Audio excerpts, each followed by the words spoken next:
have the final form of these two GLE big builds.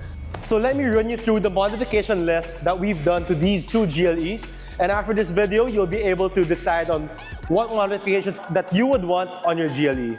So starting here up front on both vehicles, we installed the Panamericana grille to give it a more aggressive look up front. So it still retains that chrome accent all throughout. But then for this gray GLE, we went ahead to black out all the chrome accents that the front bumper has to give it that sportier look.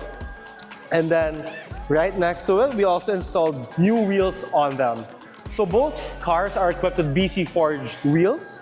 So in this gray GLE, we installed the KL01 wheels. So these are in 22s, and we also got them in gloss black to retain that sporty look that the customer wanted. And we also paired it with the Brembo Big Brake kit. So as you can see here up front, it's 6-pot, and then at the back, it has a 4-pot caliper. And then to the GLE to my right, this car is equipped with BC Forged EH201s and polished clear. But then this client wanted to retain the OEM side, so we still stuck to the 21-inch. So it actually doesn't look too small since this wheel design has multi-spokes on them, giving it that executive look that this client wanted to go instead of the other one. And then moving on to the sides of the car, since this gray GLE was equipped with chrome accents all throughout, and the client wanted to have that sportier look, we went ahead to black out all the chrome finishes from the roof rails and all the door garnishes. So we blacked them out with black PPF, and then for this black GLE, let's move on to the side.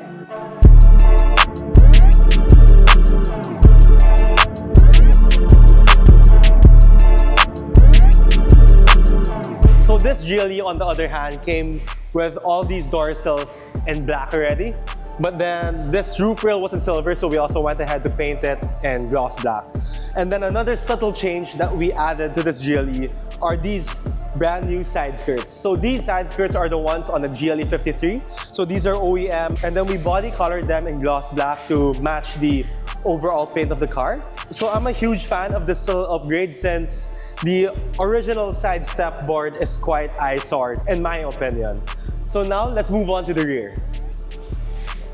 So here at the rear, both GLEs have similar modifications done onto them. So we went ahead to swap out the rear diffuser, and now the cars are equipped with quad tips. So the tips also have the AMG engraving on them. But then for this black GLE, we blacked out all the chrome trims that the diffuser came with.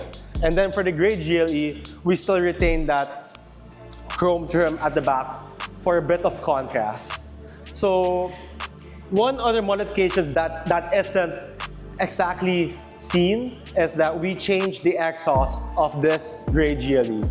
So we equipped it with the FI catback exhaust, and we will also be installing the downpipes in the near future once the tune is ready for it. But now, let's do a sound comparison of how the stock sounds as compared to the one with the upgraded one.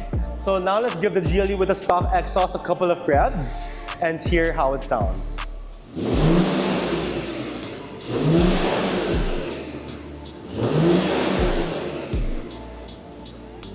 Alright, so now that's how the stock exhaust sounds. Now let me give the FI exhaust a couple of revs and see the difference.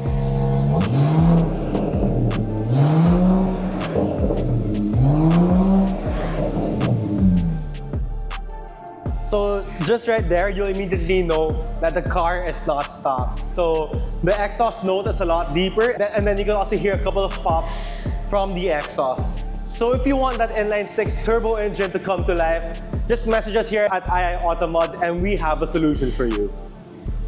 So that is all for this video, but stay tuned because we are going to be releasing another video for this GLE once we've installed the catless downpipe, and we're going to be doing an ECU tune as well and a dyno run to see the numbers that this engine can produce. So comment down below which GLE you prefer. Do you prefer this gray GLE with a sportier look or this black GLE with a more executive feel? So once again, thanks guys for watching. Please don't forget to like, comment, and subscribe to our YouTube channel to be updated with all of our uploads, and I'll see you guys on the next one.